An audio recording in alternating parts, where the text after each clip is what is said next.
দুর্গাপুজোয় শিবের গান।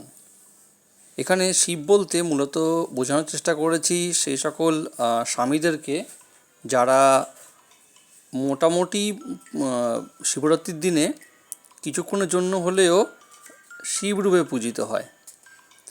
আর এই দুর্গাপুজো আসলে পরে মোটামুটি স্বামীদের যে কী হাল হয় সেটাকে কেন্দ্র করেই এটি লেখা। তো শুরু করছি দুর্গাপুজোয় শিবের গান। দুর্গাপুজো আসলে পরে খুশি জাগে মনে, নতুন নতুন পোশাক আশাক সবাই ঘরে আনে। আগস্ট থেকেই শিব বাবাজি বেজায় জ্বালায় পড়ে, কেনাকাটার ফর্দ ভেবে রোজই হিসেব করে।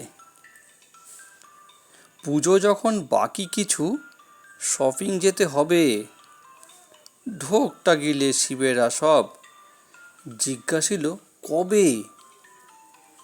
টাকা যতই পকেট ভরে সঙ্গে নিয়ে যাই, কেনাকাটার বহর দেখে কান্না শুধুই পায়।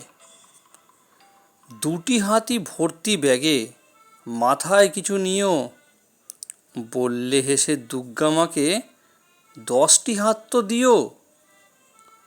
রাখবো কোথায় ঝোলাগুলো, নড়তে নাহি পারি। মাগো 3টি বছর পরে এসো, নইলে করবো আড়ি। শপিং মলের ভেতরে যখন বউরা সবাই ছোটে, শিব ভায়াদের মুখটি কালো, ঢোকটি গিলে ওঠে। ঘড়ি দেখে বারে বারে দরজা পানে চায়, ডেবিট কার্ডে আর হবে না, টাকা কোথায় পায়। ছেলে পুলে বাবার কাছে কাস্টোডিয়ান আজ, চোখ কপালে উঠল এবার দেখে বউয়ের সাজ।